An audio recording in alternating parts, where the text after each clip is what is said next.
소망이 되며 무엇이 한결같아 내 삶을 품으리 무엇이 변치 않아 내 소망이 되며 무엇이 한결같아 내 삶을 품으리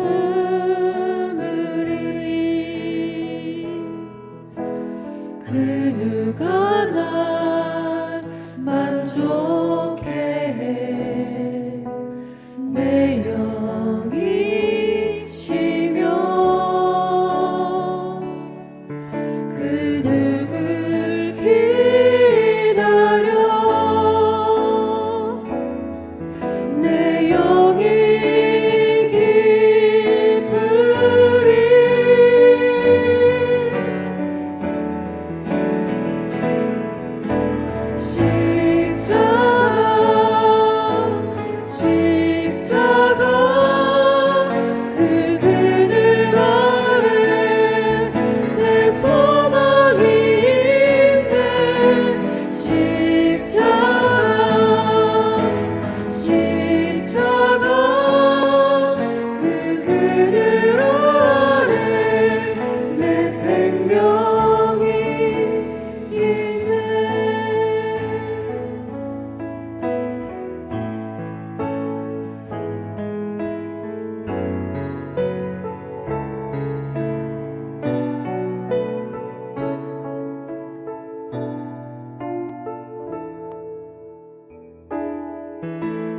무엇이 변치 않아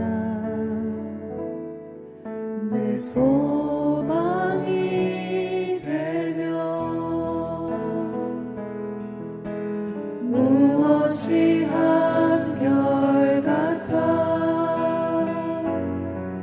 내 삶을 품으리 그 누가 날 만족해 해 내 영이 쉬며 그 누굴 기다려 내 영이 기쁘리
십자가 섰으니 주가 고난을 당한표라.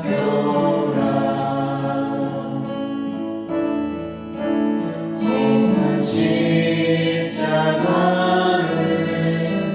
내가 사랑하는 주가 보혈을 흘리세.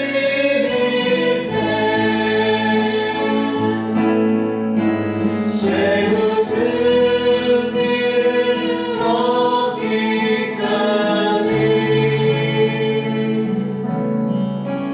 주의 십자가 사랑하리.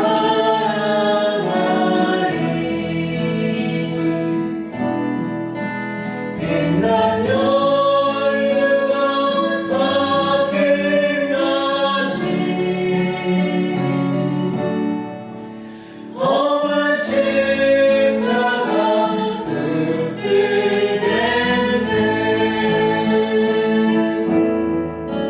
험한 십자가에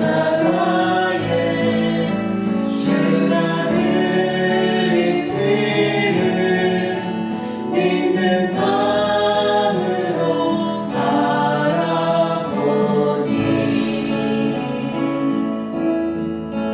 나를 용서하고 내 죄 사하시며 주가 흘리신 보혈이세.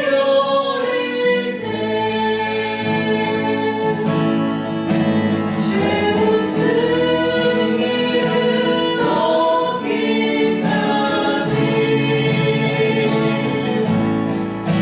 주의 십자가 사랑하리. 빛난 연료가 닿기까지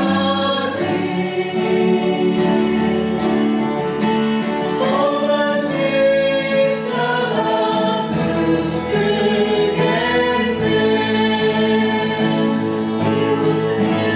최후 승리를 얻기까지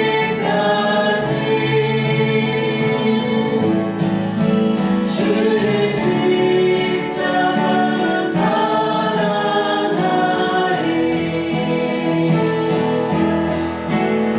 빛난 연료가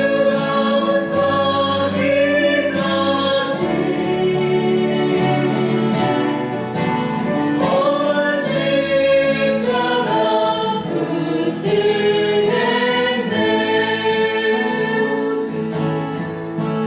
최후 승리를 얻기까지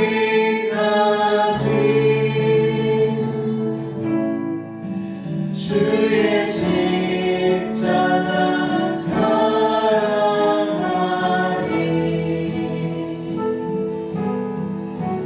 빛난 연료가 닿기까지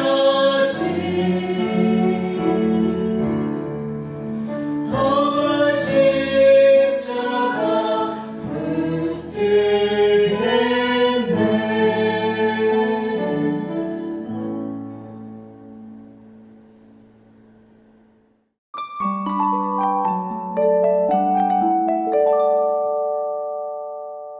오늘 우리에게 주시는 말씀은 골로새서 1장 20절 말씀입니다.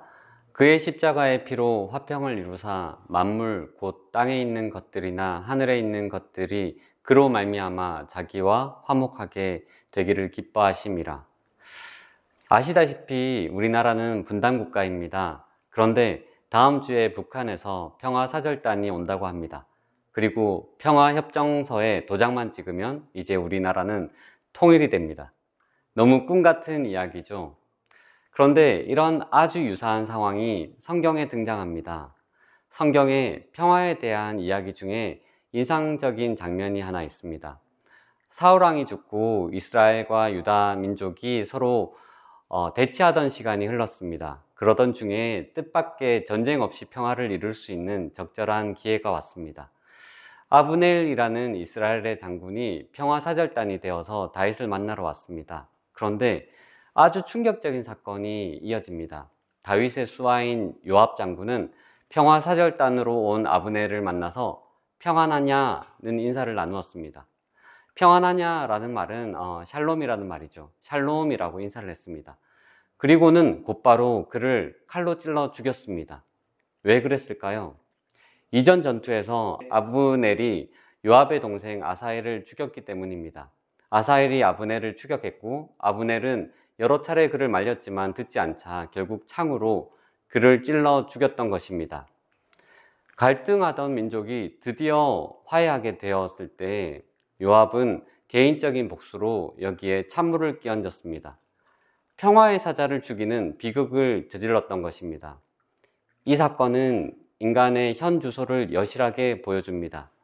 샬롬이라는 평화의 인사를 건네는데 품에는 서슬퍼런 칼날을 숨기고 있는 것이 우리의 현실과 닿아있습니다. 오늘날도 우크라이나와 러시아 사이에 종전 협상이 오가지만 그 와중에도 미사일이 하늘을 가립니다. 이스라엘과 인근 국가들 사이에는 분쟁이 지속되고 우리나라는 분단 현실로 계속 이어지고 있습니다. 입으로는 평화를 말하지만 진정한 평화는 찾아보기 힘든 현실을 우리는 살아갑니다.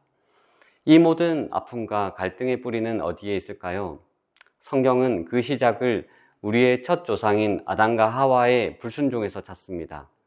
창세기 3장을 보면요, 그들이 하나님께 불순종한 뒤에 나무 사이에 숨게 됩니다.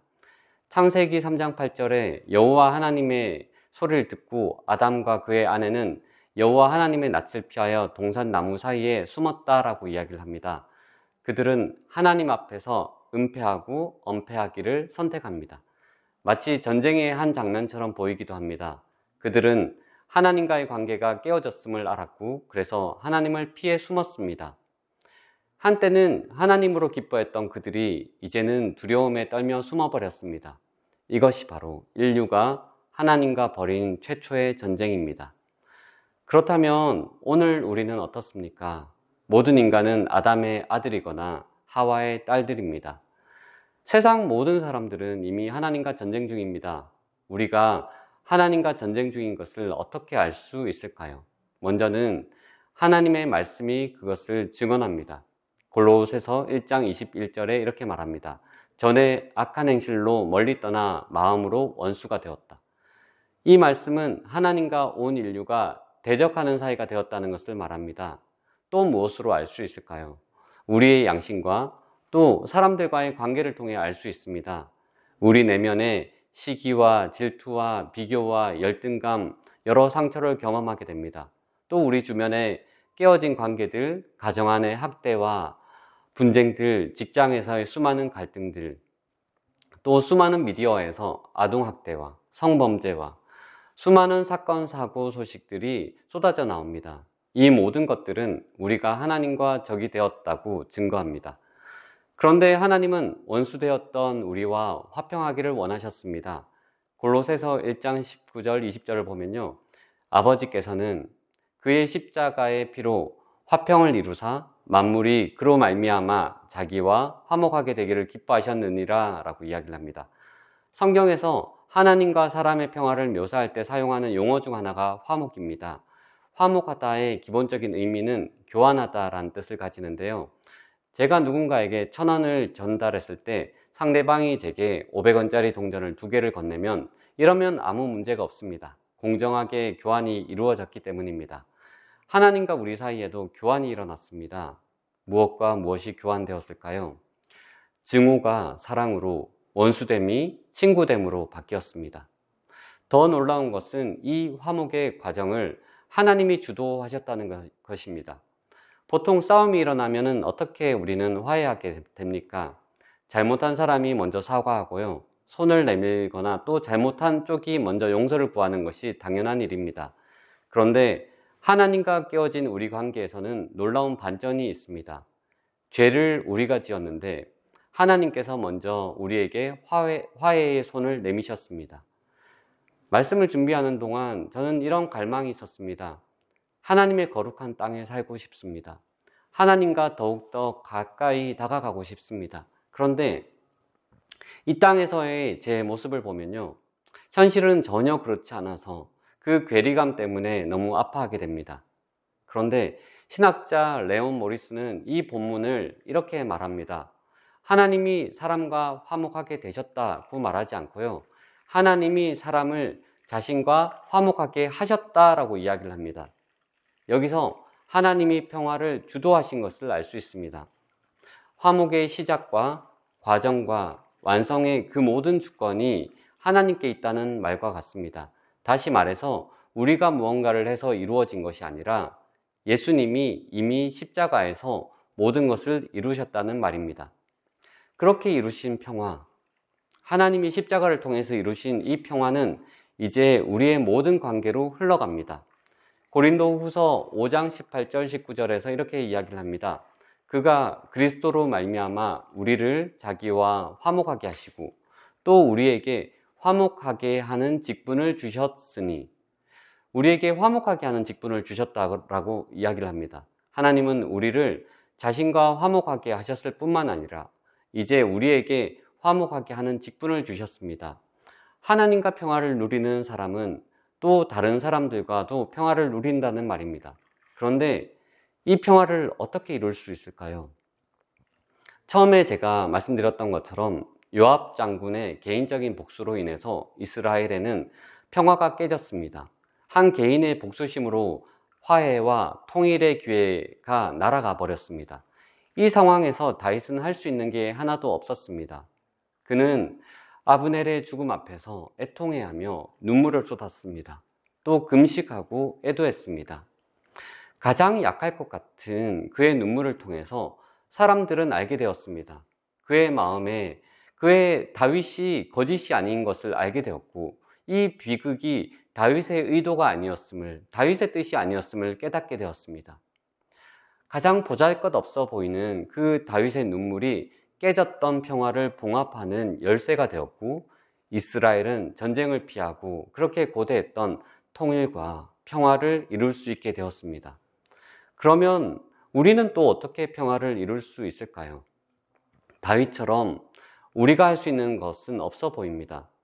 깨어지고 무너진 문제와 상처와 관계 앞에서 우리는 무엇을 할 수 있을까요?